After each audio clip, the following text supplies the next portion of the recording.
azam. Allahın Peyğəmbəri buyurub, Bilal, dur, bizə namazla rahatlıq bəxş et. Şeytan namaza dəvət səsini eşidəndə qaçar. Göyün əhli, yer sakinlərindən azan səsindən başqa bir şey eşitmirlər. Müəzzinin günahları onun səsi çatan və gözü görən miqdarda bağışlanar və hər bir quru və yaş onu sözlərini təsdiqləyir və onun azanı ilə namaz qılanların sayı qədər onun üçün savab yazılır.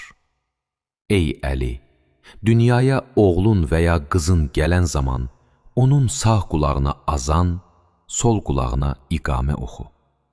Belə olan halda şeytan heç vaxt ona zərər ziyan vurmaz.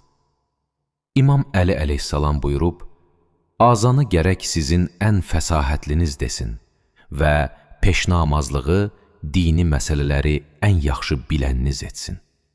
İmam Sadiq əleyhissalam, əgər birinin xasiyyəti pisləşsə, onun qulağına azan oxuyun.